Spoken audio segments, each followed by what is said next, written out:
नमस्कार साथियों, आज की मेरी इस वीडियो में मैं आपको अपने गांव के एक दादाजी की आवाज़ सुनाने आया हूं। एक सच्चे किसान की आवाज़ जो धरती से जुड़ी हुई है, जो अपने अधिकारों के लिए सीधे सरकार से गुहार लगा रही है।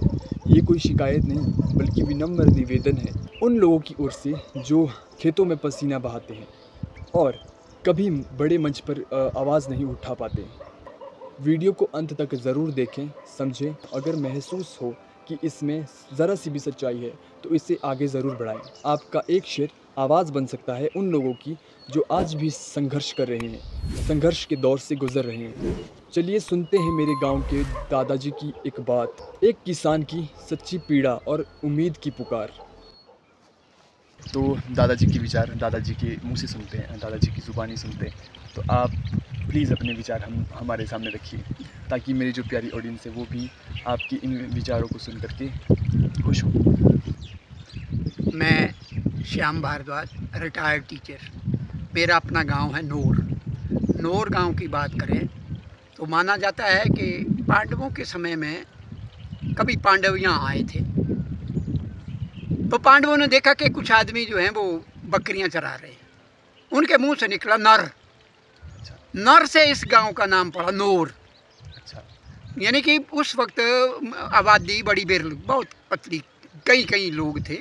जैसे वो उधर से आए वेरा से, वेरे में भी उनके देव ढांक वगैरह से चिन्ह मिलते हैं पांडवों के। तो हमारे गांव में आए नौर, और नौर में जो है वो इस गांव का जब उन्होंने नर बोला तो गांव का नाम भी नौर पड़ा। और उसके साथ उन्होंने यहाँ यज्ञ कुंड बनाया हुआ है। पांडवों का बनाया हुआ यज्ञ कुंड है उसमें नौर में। अच्छा। वहाँ देवते का वो बास माना जाता है, वो आज भी मौजूद है। उसको हम तो पत्थर बोलते हैं। वहाँ खिड़क का एक बहुत बड़ा पेड़ लगा हुआ, वास्तव में वो पांडवों के द्वारा यज्ञ कुंड बनाया गया था। अच्छा। तो मेरे गांव में सभी तरह के लोग, अमीर गरीब ये वो सब रहते हैं, मिलजुल के रहे हैं यहाँ।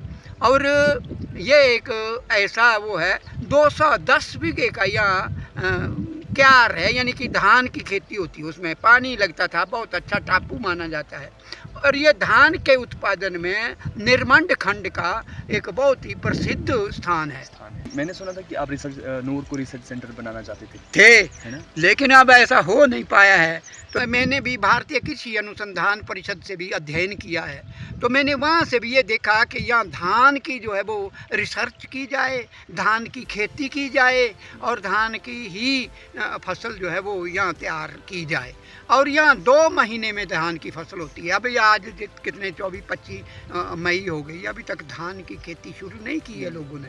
तो अभी जून में जो है वो बीजेंगे, वो पनीरी सीडलिंग्स तैयार करेंगे, और जुलाई जो है 10-12 जुलाई में जो है वो होगी प्लांटेशन, उसकी रोपाई होगी धान की। उसके बाद भी तकरीबन आज से 40 या 50 दिन के बाद उसके बाद ये 2-2.5-3 महीने में वो जो है वो तैयार हो जाएगा। हाँ, वो नवंबर में जो है वो कटाई हो जाएगी और यील्ड भी अच्छी होती है। अब तो वैरायटी जो है वो नॉरिन 18, वैसे ये बंद की हुई है वैरायटी, लेकिन यही मिलती है। नावरी नट नहीं है, लोग इसको नावरी नट बोलते। इट इज़ नॉट नावरी नट, इट इज़ नॉरिन 8 एंड नॉरिन 18।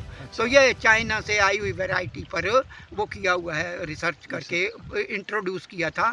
तो अब इसकी कुछ और नई वैरायटियाँ हैं जो मिलती है। उसमें एक गुण है कि उसकी यील्ड बहुत अच्छी है। नंबर 2, उसकी जो वाइट कलर में है वो बहुत अच्छा रंग है उसका, जबकि लाल भी होता है, लेकिन ये देखने में सुंदर है, सफ़ेद है, बासमती का मुकाबला करता है। नॉरिन 8 और नॉरिन 18 जो है, वैसे ये वैरायटी बेंड है, बंद है, तो भी उसका ही कुछ प्रारूप जो है वो यहाँ चल रहा है। अच्छा। और उसके बाद ये झाड़ने में आसान है। तो इस करके धान की खेती यहाँ पर सरकार अगर सुविधा उपलब्ध कराती तो धान की खेती यहाँ बहुत सक्सेसफुल होती। पर सरकार ने भी और लोगों ने भी, क्योंकि धान की जो खेती है इसके लिए जॉइंट फैमिली चाहिए, मजदूर बहुत चाहिए, और पशुधन चाहिए, और इम्प्लीमेंट्स चाहिए, एग्रीकल्चरल इम्प्लीमेंट्स चाहिए, जो आज उपलब्ध नहीं है। पशु कोई पालना नहीं चाहता है, न्यूक्लियर फैमिली है, घर में मेंबर्स कम हैं, तो धान की खेती जो है वो पॉसिबल नहीं है। लोगों ने M9 जैसी वैरायटियाँ इटली से इंपोर्ट करके सेब लगाए हैं, पर मुझे लगता है कि मेहनत ज़्यादा, आउटपुट कम है। तो मेरे गांव के जो लोग हैं वो बहुत खुशहाल नहीं हैं, फाइनेंशियली बहुत वीक है, जबकि ये गांव बहुत कुछ पूरे इलाके को देता है। क्यों? इन द सेंस हमारे गांव के साथ ही जो है चीड़ का बड़ा जंगल है, जिससे हमको कुछ नहीं मिलता है। आग की त्रासदी, अगर आग लग जाए तो हमारा नुकसान होता है, लोगों को लकड़ी भी मिलती है, बालन भी मिलता है, और ये जो पत्तियां हैं चीड़ की ये भी मिलती है। पर अफसोस कि कोई इंडस्ट्री नहीं है। चीड़ का सबसे बड़ा जंगल है ये इस क्षेत्र में, ब्राह्मगढ़ 3rd नोर के साथ लगता है निर्मंड ब्लॉक में, तो कोई इंडस्ट्री नहीं है। चीड़ के पत्तियों से बहुत कुछ बनाया जा रहा है, पर यहाँ कुछ नहीं बना। हाँ, वो एक्सट्रैक्शन होती है उसकी रेजिन की, बरोजा निकाला जाता है। 1962 से ये काम चल रहा है, और एक समय बीच में आया था, मैंने मुख्यमंत्री जी को लिखा था कि ये बंद किया जाए, और चाहे मेरे कहने से या किसी तरह से क्या बंद भी हुआ बीच में। तो उसमें होता क्या है कि छोटे पेड़ों को वो यूज़ किया जाता है, टक लगाए जाते हैं, रेजिन निकाला जाता है, और फिर वो पेड़ सूख जाते हैं, और इस एरिया को उसका कोई बेनिफिट नहीं मिलता। तो मैं ये चाहता हूँ, अभी भी इसमें रेजिन एक्सट्रैक्शन की जाती है यहाँ, लेकिन होती है, फिर आग लगने का खतरा बढ़ जाता है विरोधी के कारण। तो नंबर 1, सरकार, वन विभाग जो है वो रेजिन के बदले इसको कुछ विकास की गतिविधियाँ चलाए, नए पेड़ लगाने का कुछ मुहिम हो, और दूसरा लोगों को, नौजवानों को कोई रोज़गार ऐसे मिले, चीड़ की पत्तियों का उद्योग लगाने का कोई प्रबंध हो। तो वह हमारे यहाँ फाइनेंशियली लोग वीक है, कोई धंधा है नहीं, और कोई इंडस्ट्री का कुछ नहीं है, सरकार की तरफ से कोई विशेष वो नहीं है। अब एक चीज़ है कि भाई हॉर्टिकल्चर डेवलपमेंट प्रोजेक्ट से जो है वो थोड़ा पानी की व्यवस्था की है, लेकिन वो आधी अधूरी पड़ी हुई है। ड्रिप इरिगेशन करके वो सेब के खेती लोग कर रहे हैं, पर मुझे नहीं लगता कि सफलता मिलेगी उसमें, क्योंकि एक तो उसमें टेक्निकल नॉलेज हमारे पास नहीं है, दूसरी अच्छी वैरायटी उपलब्ध नहीं है, तीसरी गवर्नमेंट की तरफ से कोई सुविधा नहीं है। तो मैं समझता हूँ कि निर्मंड ब्लॉक का एक महत्वपूर्ण गांव है नूर। ये हमारे जो सेक्रेटरी हिमाचल गवर्नमेंट के अग्रवाल जी कभी SDM आनी थे, वो यहाँ आए थे, उन्होंने यहाँ के मंदिर का कुछ देखा था, अध्ययन किया था। यहाँ ऋषि मार्कंडेय का बाल रूपी मंदिर है, और हमारा कुल देवता, स्थान देवता, ग्राम देवता भी मार्कंडेय है, जो एक सौम्य देवता माना जाता है, पर वही है कि रीति रिवाज करके थोड़ा बहुत ये वो, पर देवता जो है वो सौम्य किस्म का है, दुख दर्द में मदद करता है और प्रेरित करता है। ये मिल बैठ करके हम लोग वो अपने देवते को चलाते हैं, देव संस्कृति का सम्मान करते हैं। तो मैं समझता हूँ कि लोगों के प्रयत्न से, सरकार के प्रयत्न से इस गांव का कुछ विकास अगर हो तो वो इस दिशा में हो सकता है कि कोई रिसर्च स्टेशन यहाँ, लेकिन अब ऐसा हो नहीं पाया है। तो यहाँ पशुधन में भी बड़ी दिक्कत है कि भाई वो वेटरनरी फैसिलिटी जो है वो एट दी डोर नहीं है, इसलिए आर्टिफिशियल इंसेमिनेशन जो है वो फेल हो जाता है, उसके बाद पशु बर्बाद हो जाते हैं। तो ऐसा खतरा नहीं आदमी लेना चाहता है कि हमारे पशु जो हैं वो बिना दूध के हों, कि ऐसा। तो दूध की कीमत है, पशु की कीमत है, पशु क्यों नहीं पालेंगे? दूध के लिए पालना, दूध चाहे 200 रुपये किलो हो जाए, लेकिन अगर गाय कामयाब नहीं होती है तो क्या करेंगे उसका? वो पशु बर्बाद हो जाएगा और लोगों की मेहनत भी बर्बाद हो जाएगी। तो वेटरनरी फैसिलिटी जो है वो अप टू डेट होनी चाहिए हर जगह, और हमको कुछ नहीं चाहिए, फ्री में कुछ नहीं चाहिए। लेकिन अगर ये ऐसी सुविधा मिलती है at the door, at the step, तो लोग कुछ विकास कर सकते हैं। मैं कुछ बहुत ज़्यादा कह गया हूँ, तो फिर भी कि हमारे गांव में लोग मिलजुल करके अपना सारा चला रहे हैं, हम लोगों को सुविधा मिलती है।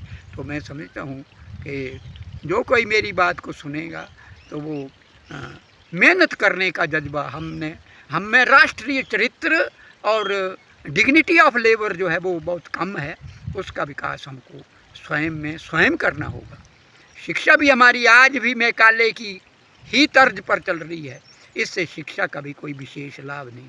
बच्चे नौकरी के लिए परेशान हैं, और योग्य बच्चों को जो है वो नौकरी नहीं मिल रही है। जिस तरह से मिल रही है वो तिगड़मबाजी है, और उससे दुख होता है। छोटी मोटी नौकरी अगर समय पर मिले, और समय पर बच्चों की एबिलिटी का अगर लाभ उठाया जाए, ये नहीं कि 52 साल की उम्र में स्कूल में एक टीजीटी को नौकरी मिलती है तो वो क्या करेगा, क्या है ये, कुछ धोखा है। नौकरी जितनी जल्दी हो, छोटी हो, लेकिन शुरू में ही प्राइम टाइम में ही मिलनी चाहिए, तब उसका लाभ उस व्यक्ति को भी हो सकता है और समाज देश को भी हो सकता है। बूढ़े तोते कुछ करा नहीं करते हैं, वो तो ऐसे है कि चलो, तो सरकार की जो नीति है नौकरी देने की वो ठीक नहीं है। कम उम्र में छोटी नौकरी भी मिले, काम लिया जाए, और आज भी छोटी मोटी नौकरियां कोई, चलो बातें तो बहुत हैं, लेकिन हम उम्मीद करते हैं कि मिलजुल के सरकार, देश, सबसे पहले हमको अपना सुधार करना पड़ेगा, खुद में जागरूकता लाना पड़ेगी, और मिलजुल करके हमको एक हो करके जो राष्ट्रीय संकट है उसका सामना करना पड़ेगा। हाँ, नमस्कार। जी, बहुत अच्छा लगा आज आपके साथ अपने विचारों को साझा करके। आपने जो हमारे को इतना ज्ञान दिया, आपने जितना समझाया, इतनी डिटेल में समझाया है, उससे मैं बहुत अमल में लाऊंगा और अपने जीवन में ज़रूर अगर कुछ थोड़ा बहुत एक भी बात अमल में लाई गई, कुछ जो अच्छी लगे, तो वो आपके जीवन में काम आएगी जी, और आपको उसका लाभ मिलेगा। तो सबसे बड़ी बात यह है कि घर में माता पिता जो है उससे बड़ा भगवान नहीं है। सबसे बड़े भगवान जो है वो माता पिता ही है। माता पिता की सेवा, और ये सबसे ज़रूरी है। यहाँ से चलो तो वो ही आशीष देंगे, आशीर्वाद देंगे। तो मेहनत करेंगे, मेहनत करना पड़ेगी। ये नहीं होगा कि कोई शॉर्टकट, सक्सेस का कोई शॉर्टकट नहीं होता। मेहनत करके ही ठीक है आप अच्छा उन्नति करें, आगे बढ़ें, शिक्षा आपकी अच्छी हो, आपका संग अच्छा हो, तो उन्नति निश्चित है, सुख निश्चित है।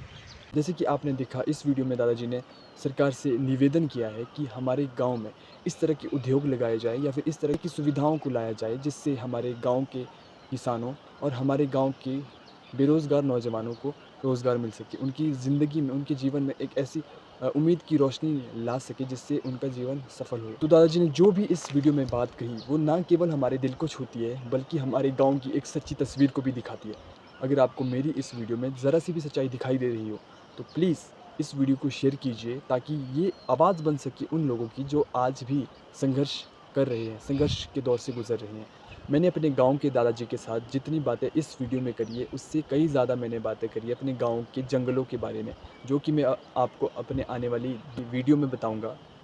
अगर आपको ये वीडियो पसंद आई हो तो इस वीडियो को लाइक करें, शेयर करें, और अगर आप चैनल पर नए हैं तो आप इस चैनल को सब्सक्राइब करिए, और हाँ, बेल आइकन भी ऑन कीजिए, ताकि हमारी आने वाली जो वीडियोज़ है उसकी नोटिफिकेशन आपको मिलती रहे। तब तक के लिए धन्यवाद। आपने मेरी इस वीडियो को यहाँ तक देखा, मैं आपका दिल से शुक्रिया अदा करता हूँ।